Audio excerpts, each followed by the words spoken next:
We're getting to picks and bans for game number 2 here. NRG trying to secure their second match in the set. And Sanguine trying to pick up their first ever win for the split. And I would hope that they put up as I wouldn't call that first game putting up a fight, but I hope that they do it this time around. Sure. Yeah, and like I said, I maintain that Sanguine didn't play a bad game necessarily. They just didn't play a game at all. Not really doing much of anything. Hunbats and Terra versus Wheelish and Zeus banned out. All 4 gods not going to be selected. First pick by NRG will be the Serqet. Adapting really wants to flex his muscles. Last time around, he wound up with some more assists than kills. I don't think that's going to be the case this time. And Skadi is the immediate response for Sanguine, along with the Khepri. I really like the Khepri pick, considering that NRG opted to go for the Serqet right away. That's probably one of the best deterrents for a Serqet, and only thing I can imagine to be better than that would be like a Geb. Sure. Serqet and Geb are just 2 things that will never coincide. Khepri, however, they see the Serqet selection, and this is an understanding of how NRG work. I think against other teams, many other teams in the SPL, the Khepri selection isn't safe here, even though Serqet is selected, because solo Thanatos is very real for a lot of these other teams. But Dimi, he's classic. He doesn't really like playing these assassins. You see Dimi more on the Guan Yus and the Guardians than you actually see him on any of these oddball assassins. So I don't think that Sanguine is too afraid of the solo Thanatos or Ao Kuang. I don't think they're expecting anything like that as Thoth and Hercules get banned.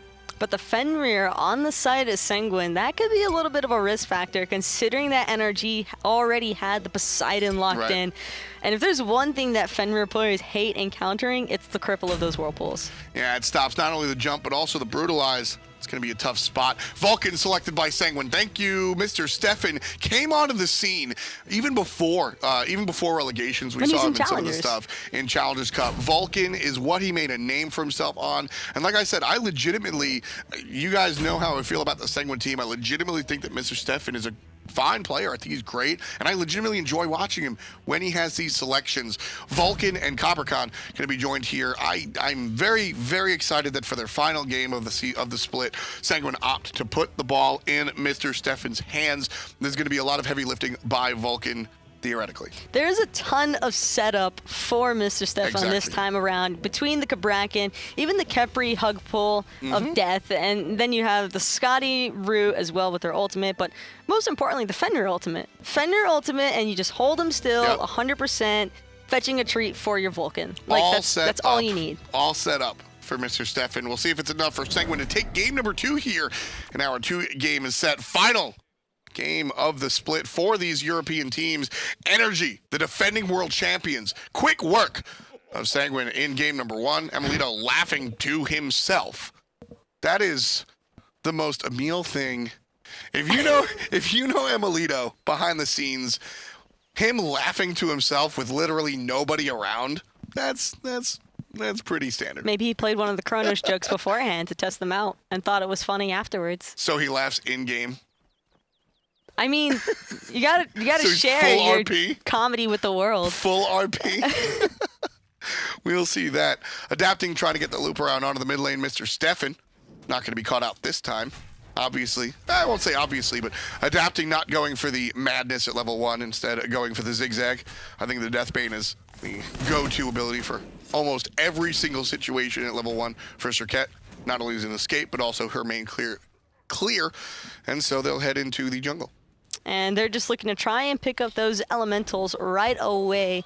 Tons of XP for the side of NRG if they're able to secure that. And now it's actually Sanguine trying to defend their purple buff here from iRaffer, the solo invader. By himself, Raffer actually is not able to seal the deal, but just very fun stuff. Raffer by himself. Emilito's like, yeah, man, just listen. It's your purple buff. I'm the hunter. I don't get a purple. So if you want it, you go ahead and get it. I've had that argument before. I can't blame Emil in that circumstance. Skadi Khepri is bound to have all of the lane pressure for the dual lane, and so not a whole lot that Chronos could really do there alongside of Raffer with the level 1 Sobek. What's interesting there is that Emilitoo actually hits level 2 because he doesn't share the rest of that wave with Raffer, and that allows him, if Sanguine decided to step back into the lane instead of stay in that little jungle lane, then you could have seen the stun come out on top of the time rift and cause some chunkage. Instead, Emilitoo now hitting level 3, opts to stay under the tower. Good clear coming out from the guys on Sanguine. Going to put emilitoo here in control. And the rest of them will head towards the Oracles, and Sanguine will 4-man split. A decent bit of early pressure from the side of Sanguine. Just 4-man rotation, pretty safe. I mean, it's not the greatest to 4-way split XP this early on, but now it could be problematic. emilitoo, no ultimate available. The Hug Bug gets the deal, and the last hit gets shot by MikeTheMagikarp. That's going to be a good start for Sanguine. First blood going to the Hunter. And that's exactly what you want from Khepri. Just immediately pull them into their own deaths. iRaffer even tried to expend his meditation, but it only kept Emil alive for just another second or two. Yeah, just too many people. I mean, there's 4 players coming into your lane. I don't not sure. I don't think the math lines up there, Taco. Nika did expend his purification as well, though, because he wanted to preemptively ensure that he wasn't going to be caught by that Chronos stun that we saw coming out later on. But yeah, it's just such an unfortunate circumstance all around. Just no way really for Emil to get out of that one. It's a great play by Sanguine, understanding that, you know, the Chronos Skadi matchup. You saw this, and they're just going to go ahead and take care of him nice and early. 1 death already, and that's going to give the lead to MikeTheMagikarp. He is level 5. Nika's not 5 just yet, but level 5 versus the 3 and 4 of iRaffer and emilitoo respectively. This is how you want this lane to go. And you want to just keep sitting in this lane. And if you're Nika, or at least the jungle, surprising the opposition, unfortunately not going to use that level lead to their advantage. emilitoo hits 5 and now has an extra life. emilitoo has to be careful, though, with Nika lurking in the jungle on this Fenrir, because now that he's started building off into the boots, he's going to have a little bit more damage, a little bit more mobility, but most importantly of all, Emil doesn't have his beat still for at least another minute and some change, and it's going to be hard for him to avoid it should Nika run into that lane with the jump stun from his rune stack. So he doesn't have the beads, and he also has no vision. There's no wards for either team, to be fair, but there's no wards from NRG on the left side, so Nika can just continue to gank this lane. Sure, he doesn't have that information just yet, but as he continues to show presence, if that's what he chooses to do, although he's on the right side of the map, he'll sort of understand that there's no vision here. I can keep doing this. Nika instead trying to share the wealth, and shows up here. DeathDodo and Dimi adapting all level 6. Nika just now hitting level 5, has that ultimate available to him, but opting not to use it just yet. And instead, they just want to clear out that wave as safely as possible and look to secure their buffs this time around. They do not want adapting anywhere near their jungle, because the second that you give NRG even an inch, they will 100% take a mile from you. Kilometer. We're in Europe. We're casting from America. It's a kilometer. Listen, I call it football instead of soccer on these casts. I'll say kilometer instead of mile. Yeah, but I call it football all the time anyway, because that's a real sport. That's because you try to be more British than Hindu man. No, on a it's because I'm Hispanic, and that's what you're meant to call it. No, we call it football. But that's a different story. Oracle's taken out here. Sanguine will have the vision on the left side, at least with respect to there. And here, we have some vision coming out. Sanguine have this this crossroads right here from the mid lane, going to be visioned out. And they're also going to get the Oracles as well. Oracle's going the way of Sanguine is pretty massive, because, I mean, it's always nice having that free ward vision for your team, but it's not nice for DeathDodo, as he's about to take a spill potentially to the likes of Dimi and adapting, and 100% both ultimates expended. Nowhere to go on this Cabrakan. Potentially? At what point did you think that the Cabrakan was gonna fly away? You never know what can happen. I mean, nobody knows where the Dodo goes, but it looks like he's extinct like everyone else of his kind. Really cute. Really cute aggro. Just like the Gold Fury going down here on the left side. Sanguine get that one, and it's not stolen by NRG. Really big play by Sanguine. Serious shout out to the red team here. They get the gank on the right side, they being NRG. And by showing the double presence in the short lane, that means Sanguine can directly go to the Gold Fury. Smite 101, like I say all the time. Great play, and that's almost 1,000 gold lead for Sanguine. The first blood on top. Ooh, actually, NRG bite back. Where did that come from? NRG just 100% bit back in farming, and they took the tower. 500 gold for the tower on the right side as Dimi secures his victory here in the lane. And just like that, Sanguine make a great play by picking up the Gold Fury, and NRG answer back with the quick tower. DeathPanter landing on the edge of that whirlpool, so he's able to wiggle his way out and then find the dash. Honestly, NRG securing the T1 tower in the solo lane is probably more favorable than Sanguine picking up that early Gold Fury. Yeah. Because now Dimi has the freedom to rotate. That's the biggest thing, is that the tower is permanent and the Gold Fury comes back. Yeah, I mean, normally in most situations, you would not necessarily expect the team to have enough damage this early on to pick up that T1. Ooh. But hold that thought, emilitoo might not have enough health to survive, but it looks like he's going to just get out of that Skadi ultimate. And this is one of the nice things about this Chronos into the Skadi matchup. Almost no hunter can take the one-on-one versus Skadi. The dog is going to block some of your basics heading into it, and once you're rooted with the dog in between you and the target, unless you're Rom, you're actually not hitting the hunter. DeathPanter, he's not going to wiggle out of this one. Oh, the perfect Kraken. Oh, man. Yammyn just waits there like a dartboard. And so the Chronos has the extra life. As soon as that Skadi ultimate comes out, Chronos can go rewind, and then Skadi sits there kind of like, I just did it, man. I hit all my buttons, and the Chronos can fight back into it. So I like the Chronos into this Skadi matchup very, very much. One of the few hunters, or magical hunters, one of the few characters that can really deal with what Skadi brings.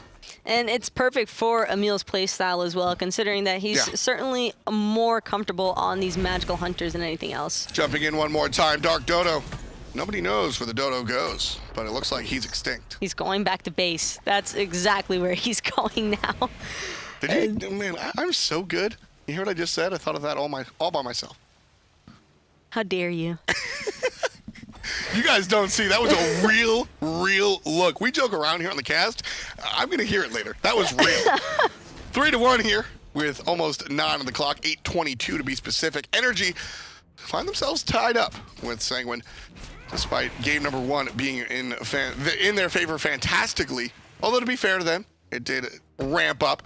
Wasn't a very quick start, but already, I mean, in total, I think we saw 13 kills, all of them being NRGs. This time, first blood goes to Sanguine, and NRG already have 3, so 4 kills already in a game where last time we only saw 13. But being even with NRG is never a comfortable position to be in, because 90% of the time, that's exactly where NRG wanted to be anyway, because like we've talked about it time and time again, because it continues to be so relevant. NRG love to turn it up out of absolutely nowhere. Yep. So even when you think that you're fine and everything's going okay for you and the rest of your team, that's not necessarily always the case. And majority of the time, you're actually already starting to lose. You're just not even aware of it yet. Yeah, it's NRG. They use that element of surprise. When you can see the teams ramp up, you can sort of, all right, they got a pick, they got a second kill. I'm going to back to base and buy an item because I know that they're going to come at us with the Gold Fury. NRG don't do that. They don't play that. They just jump out of the wall and they just murder you. Shouts to MikeTheMagikarp. Adapting winds up with another kill. That's going to be 1-0-3 for the jungler right there. And the Doom Orb coming out from Mr. Stefan. Again, this is Sanguine understanding that they got to play hero ball. Mr. Stefan has been a fantastic asset for this team, Taco, and just leaning on him really heavily here in game number 2. Sanguine need Mr. Stefan to step up, and once that Doom Orb has maybe 5 to 10 more stacks, I think we're going to see the play. Or right now, there's the ultimate. Oof, but the wall from Dodo preventing DeathPanter from trying to snag iRaffer up into that Vulcan ultimate. That's just... What do you always say?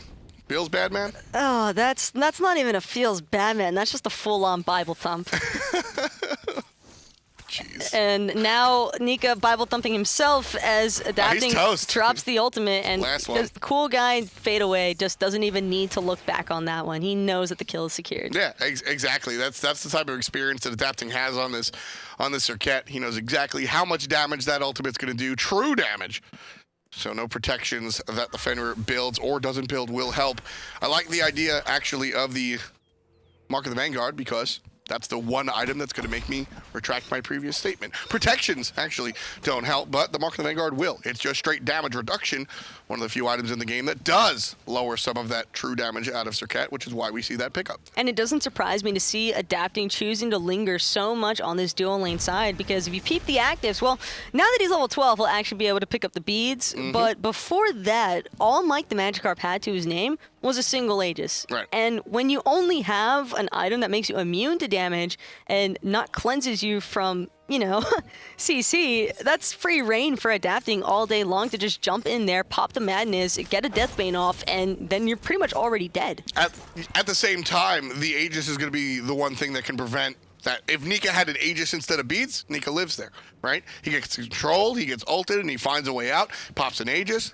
There it is. All of a sudden, that dot doesn't hurt him. So it's kind of a, beads and Aegis are both the right choice versus the Serqet. We were talking earlier. If it's a Vulcan or a Kraken man, yeah, sure. Aegis over beads, less CC. But the Serqet's the one that makes you scratch your head. Like, well, I think you're controlled by the madness, or I die to the ultimate. I kind of got to pick one. So, either way, now he's got both options, so he'll be able to go ahead and do that, and maybe he'll be yelling and screaming while he chooses to take on the opposition, since he's the top player in our game here. Biggest net worth, level 13 on his own team. Absolutely can look for the opposition. Looking for the opposition is always a good thing, and that's just... It's 5-1 here. 12:30 on the clock. We're gonna take care of our pro I saw something a little questionable. Sort of like disengage here coming out from Sanguine, trying to defend on their buff side. iRaffer gets a little excited, finds 2 players with the knockup, but no dash. I really thought there was going to be a hard commit from NRG, but again, biding their time. They own 5 out of 6 kills here. Sanguine going to collapse on adapting, but it takes them too long, so instead we see the diversion. Mike to the left and everybody else to the mid lane. Jump forward is Nika. Not going to look for the brutalize as Dimi turns around and whips it back on him. iRaffer just hanging out. I feel pretty bad for Nika at this stage of the game, considering that he's already 3 levels behind adapting on Fenrir of all gods. And Fenrir is one of those gods that you really want to excel during that early to mid-game stage. But when you're this far behind, well, DeathPanter actually might not be behind for much longer. He gets the ult off. He does get the ult off. I mean, but to what value? It was still exciting to see him get the ult off. It's always fun seeing a solid Khepri ult come through, and well played to him for buying himself an additional couple of seconds. I thought Mr. Stefan had something big there, but instead he's got nothing at all. Sanguine trying to defend their tier 1 tower here in the mid lane, slowly but surely getting chipped down. P.S. MikeTheMagikarp split pushing there on the left side. NRG don't really seem too concerned until right about now. Adapting was making his way over, so well recognized by MikeTheMagikarp to immediately back off there. But now that just means that Gold Fury is 100% NRG's. That's the thing. If Mike's not there split pushing, that means that it's a full commit to the mid lane coming out from NRG. They take a mid lane tower and perhaps the team fight afterwards. But since they made the half rotation, they're already in the neighborhood. They'll just stop by and pick up the Gold Fury. That one goes down. Sanguine try to answer with an objective of their own, but the Portal Demon gets cut short by NRG's presence. So Gold Fury and a little bit of poke at the mid lane winds up being 3K in the hands of NRG Esports at the moment, 33-50. And it's still climbing. Dimi taking 2-on-1. And that's certainly not a situation that Sanguine really wants to find themselves in. They were looking for that early snowball potential with the Cabrakan, the Skadi, and the Fenrir, but unfortunately not able to really see this draft come to fruition with the Fenrir and Vulcan. Part of that might be due to Nika opting for the Brawler's Rush as opposed to a Jones, because without that 20% CDR online for the Fenrir, it does become a little bit difficult to spam that ultimate as ideally as you would want to. I feel you, but at the same time, in certain situations where Nika had an ultimate available, we didn't really see him go for it. Nika's playing scared here, and that's kind of what's hurting him the most, I think, outside of itemization, character pick. He's just not playing the same confident game that we've seen Nika play all split, all year last year. That was really what made Nika stand out to me as a rookie, was the fact that, listen, Nika wasn't the best player in the world. He probably wasn't even the best rookie. But just his ability to fight into players like Dimi and have no fear is really what made him an asset to the team and really what made him stand out for me. And here on this Fenrir taco, I mean, I'm not seeing that same fearlessness. I'm not seeing fearless Fenrir, and that's an issue. Nika just seems a little bit too concerned about falling early for his team, because he's worried that if he dies as the jungler, it just means they lose everything on the map. It's not like dying as a solo laner where, you know, at the most you might lose your tower, a couple of buffs, but when you're a jungle and you're this far behind and the gap's only getting bigger. And so it's just becoming more difficult for him to try and make anything happen. There are definite reasons why he should be scared. But that's not a license to be scared. That's what makes you an SPL jungler. 100%. You've got to play into these scary situations with, your heart and you got to be ready to go for it.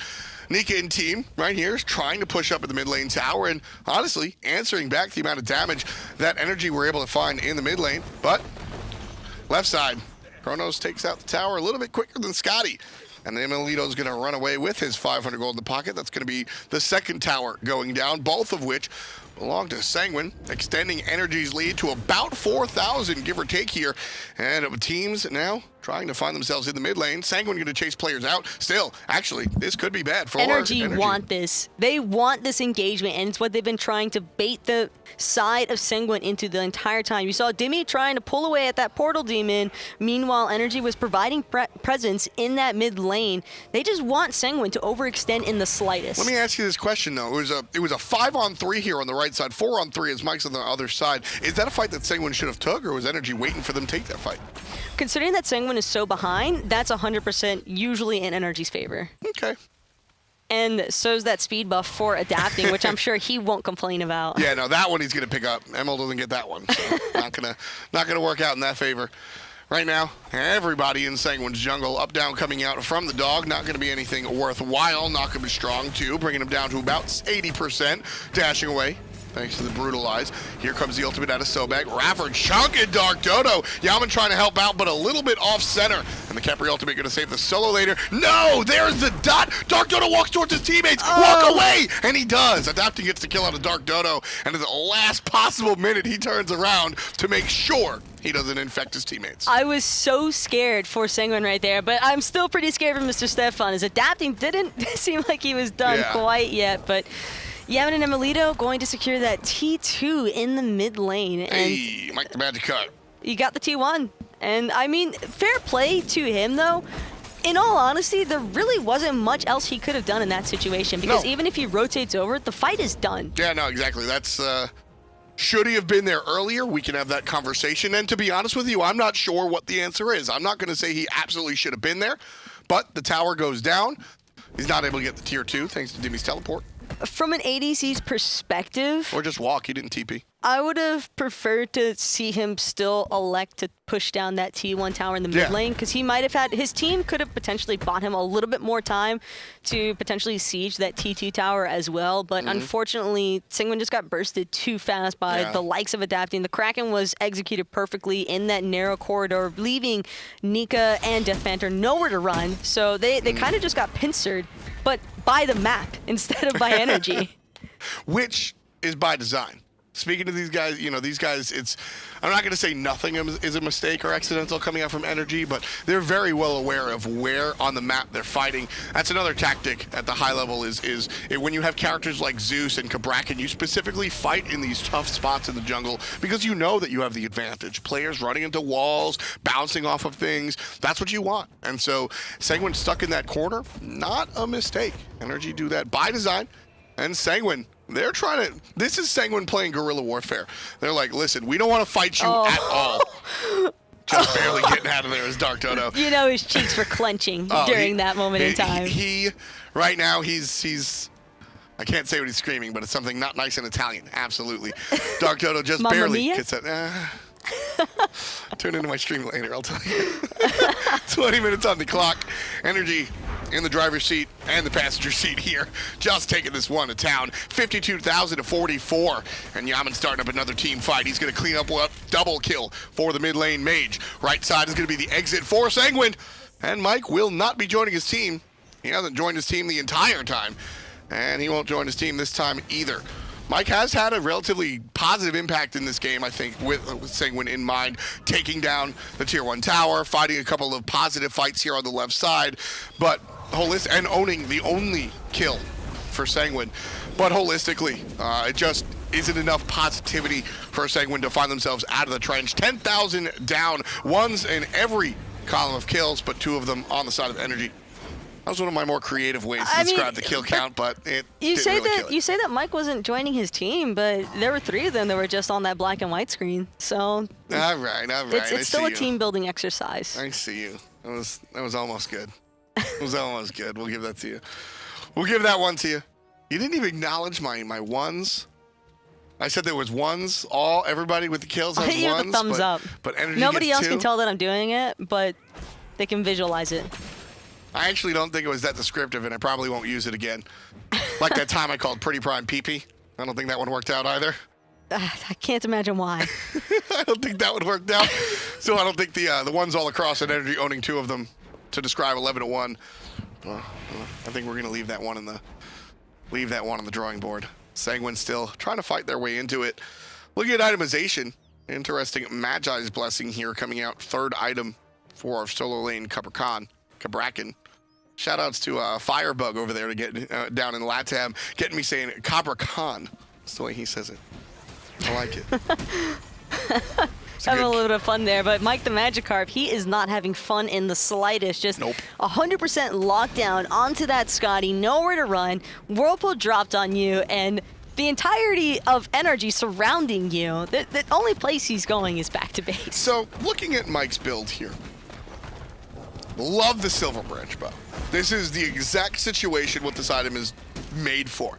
Hunter v Magic. Right? It's Ikaval for this situation. Love that choice. Crusher, I start to get a little bit curious. 15% attack speed, 30 power on this, and then it's a little bit of cooldown reduction in the sense that when you hit somebody, your abilities, something like that, your ability cooldown comes down when you hit somebody. And Skadi is kind of ability based, so I don't hate it. What's the Bloodforge mentality? The Bloodforge mentality for him, which I am not discrediting 100%, definitely shouldn't be there, in my opinion, in this kind of game, as well as Sanguine trying, hold that thought, because right now the Kraken is going to be perfect, and DeathPanter already having to burn out that Khepri ultimate. Yeah, Sanguine really can't play defense here with the amount of numbers on the side of NRG. Dimi's going to pick up the mid lane, Mr. Stefan, for the 2nd time the Vulcan falls this contest. Left side, Phoenix about half HP as NRG take their aggression out on the opposition instead of the objective. Take down the Firebird, please! And they finally do. NRG shifting over to the mid lane. And it looks like this middle Phoenix won't stand for much longer either when you've got a Chronos available alongside of just, 5 members strong of NRG. That's, I mean, Sanguine can tell, you can tell they want to put up a fight, they just don't know how to go in for it. Yeah, there's nothing really Sanguine can do here in this situation. NRG going to remember that there is a tier 2 tower left on the board. They'll shade over to the right side and look towards the tower. 24 minutes in, 13-1. And Sanguine trailing by all 12, unfortunately. Down over 10,000, almost 20,000 here. Eesh. Very scary spot for Sanguine to be in. But I think the writing's on the wall here. I think NRG it's just a matter of time. I'd have to agree with you on that one. This is entirely NRG's game to throw at this stage. And going back, though, to the Skadi with the Bloodforge. The Bloodforge, right. The mindset behind it is you want sustain because you're facing off against a Chronos. Of course. So you do get a little bit of lifesteal with the Bloodforge. Not to mention, if you pick up that kill, you get the passive of the Bloodforge. You get the health shield, the movement speed, and it's a nice little buff to yourself, and that's ideally what you want for Skadi in case you're trying to escape from somebody rotating. Skadi with movement speed is scary. The issue here that I have with it is, incredibly expensive, and that's not gold you want to be spending when your team is barely going even with NRG. And then not only that, but I believe at that point in time they were already down at least 10 gold. iRaffer showing excellent circling capabilities at this point. Yammyn and Raffer are having a competition right now. Yammyn just zoomed around with the Gold Fury chasing him, seeing how little damage he could take from the Gold Fury. And then it was Raffer's turn. Raffer loses. That was great. You gotta have fun inside the games. Raffer goes up and just punches Nika in the chin. Nika doesn't even want to fight the Sobek. He's like, leave me alone. But Dimi's not going to do any such thing. Shows up, dashes in, and the dog gets turned around. There's going to be the ultimate. Raffer's in trouble. 1 kill for Sanguine is all they have. Can they turn it into 2? Adapting shows up behind, puts down Mr. Stefan, and still, despite a stumble, Sanguine are able to finish things out just as they started it. Dimi puts number 16 on the board for NRG, excuse me. And Raffer, he's locked up and he's dancing. And iRaffer, zero complaints. That was completely tactical by the support of NRG. Of course. 100%, he wanted them to go on him. Aegis being expended by Nika in the fountain to Yammyn's Kraken, and at this point in time, NRG, they're just messing around. This is the defending world champions really finally coming into themselves. The beginning of the split, unfortunately, if you're an NRG fan, wasn't really their favor. But as everything has started getting going, they certainly turn things up, as we say here in Atlanta. Things certainly worked out for them towards the end, finishing up those 2 games, and, well, they belong to NRG. And not only that, but that puts NRG at 12 points, which puts them into 3rd, which means that that Gauntlet seeding is pretty sick. But, I mean, Gauntlet, do you really want to be facing off against NRG with the way that they've been playing in the Gauntlet? Exactly. It's gonna be a pretty spicy one. Defending world champions, as Taco said, make it to the top of the gauntlet, but they're certainly not top 2. They'll be at a different land altogether. To break down the last set, we've got Aggro and we've got Hindu. Well, a brutal final set for Sanguine have to deal with after going all season long without finding their win. Walk into the world champions, and yeah, it was painful. I mean, like you mentioned, you go all split without a victory, and you're like, okay, we just got one more to get through, and it's energy. Yeah.